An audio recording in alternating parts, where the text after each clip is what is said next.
and that's the problem. And that's, I think, one of the big things we try to deal with on here is not burying them, not, and dealing with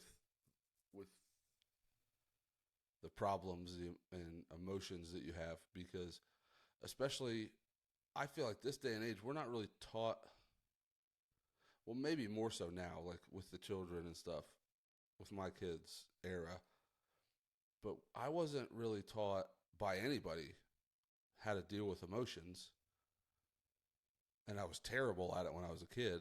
Everything was just anger. But that's what I want to get out into the public and out into the universe, is that we need to make it more okay for not just men, but people in general to express their feelings and respect that they have the feelings that they're having.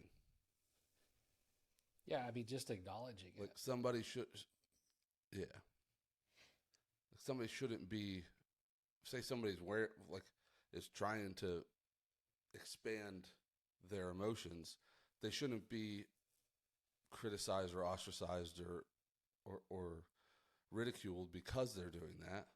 They should be celebrated. We should be rejoicing over that, because that, the more people that show their emotions in a healthy way and in a mature way, the more people that do that, the more understanding the world gets. The more understanding the world gets, the more love is in the world. The more love is in the world, the less hate is in the world. Mm-hmm. And that's all I want. Yeah, that's That's the big thing about this whole podcast. I wouldn't even say in a mature way because that kind of labels it, but I think it's in a safe way that doesn't harm other people, or it we need a different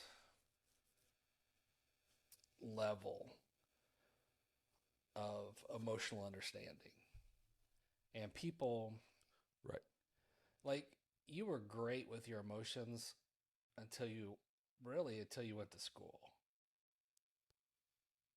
And I think that's part of where I could have supported more. And I mean, I I didn't know. I mean, it would, because the same way I was, right?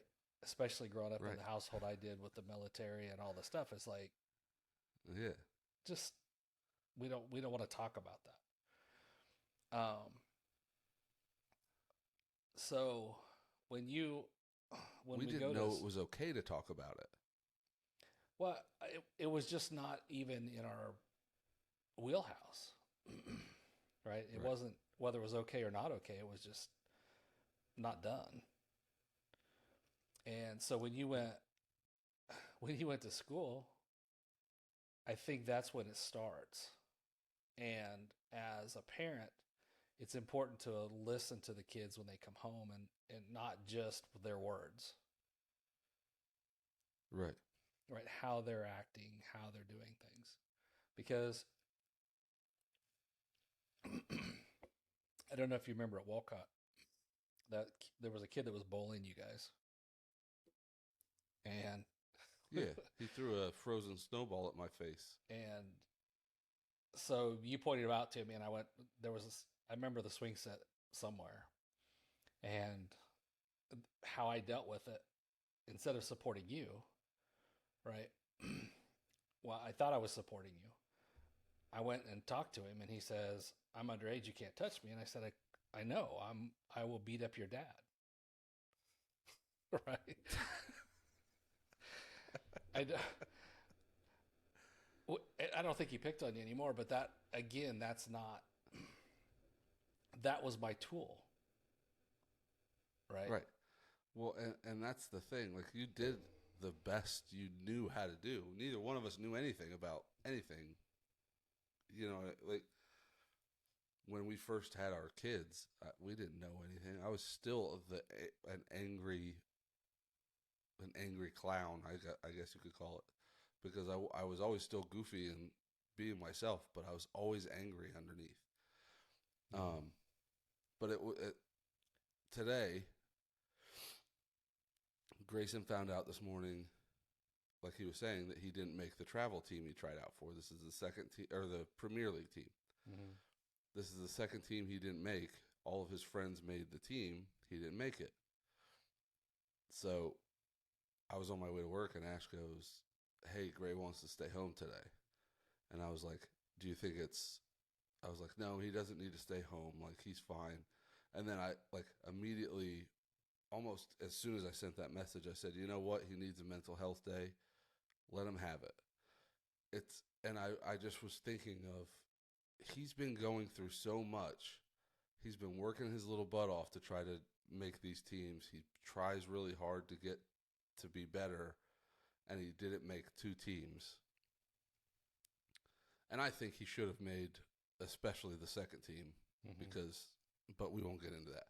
But anyway, my thought, it was another thing that I was thinking of. We do this podcast where I talk about mental health and how important, like, that is. It's not just your physical health, it's your mental health.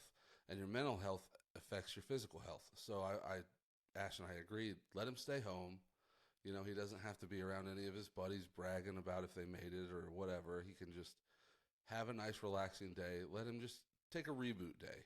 Mm-hmm. You know, and it was nice to catch myself and see that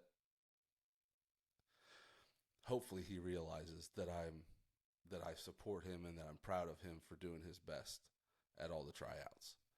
And the funniest thing that happened, Ash texted me on the way home and said, Grayson's going to try out for that same team next year.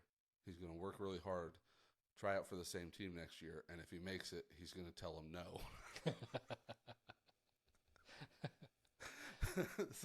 So he's like, but it just, I've been so proud of him and Xander. Both of them are so much more attuned to their emotions than I ever was at their age. Xander has literally the big. I mean, you say I have a big heart. His is threefold mine. He just loves unconditionally. He loves everything, and so it's hard for him to let that stuff out. I guess as it happens. So he does the same thing. He holds it in, and then he blows up. But he's been doing so much better about, like, telling us when something's upset him or telling us when something's wrong, instead of, like, getting mad or upset. Or he'll go to his room, he'll read his books because he loves to read. So he'll go read a book for a little bit, then come back. And we just know he needs that time, give him that space. And that's all he needs. And it's just, I love watching my kids grow up. It's the craziest thing. Yeah, I don't think that changes. I remember one of the moments that I was super proud of you too was during the long drive. Do you remember that? I do. The long drive competition. In front so of they didn't have people. They didn't have a. You were like 7 or 8, if I remember right. And they didn't have. I was 11, I think. They didn't have a group because it was at Gibson. Yeah, but they didn't have a group for you. It was just like 18 and under. And right, you got up there, and I mean, there was people all over the place. And the first time you swung and missed, and you just, like, it didn't phase you. You just kind of looked back at me, and I smiled, and you teed it up, and then you smacked one out there, right? And it did really well. Yeah. But that, having a place that's safe for them to be able to express it and not hold it in. I think holding it in over the time is where the anger comes from, because you just don't have a safe. Well, that's where a positive outlet. Well, that's where mine came from. I know that. Because that's all I did. Especially, I mean, I don't know about when I was a young kid, but when I was in high school, I mean, I was just, middle school and high school, I just got picked on until I was, maybe a senior, junior, senior. And it was just, you hold it in because you're not allowed to, you don't think you're allowed to let it out. You don't think you're allowed to do things. And then you let it out, and mine usually led to destruction. So it was obviously not very healthy way to do it, but that's what I'm trying to prevent from the kids, is just letting them know they can talk to me about things. Even if they think it's going to upset me or they're upset about something I did, I want them to be able to confide in me and trust me and know that they can trust me 100% with everything. Yeah. I mean, that it's obvious that as we work together, you're going to have more of that than I gave you, and they'll have more of that than you gave them. And I think that's the important Right. process that we're working through now. Right. Right. And I don't know if you remember, but a couple of episodes ago, I said I don't know, I don't deserve these kids or something like that, or I said it on a post. Um, but I was watching a Bert Kreischer on a podcast, and they were asking him, like, is there anything you haven't done in your life that you want to do? And he goes, no, I have. My life is ridiculously amazing. He goes, I have a beautiful wife that I'm in love with. I have two beautiful daughters that I don't deserve. And then he starts crying. Mm-hmm. And I mean, like, just tears. And it was just so beautiful. And then the guy sitting next to him said,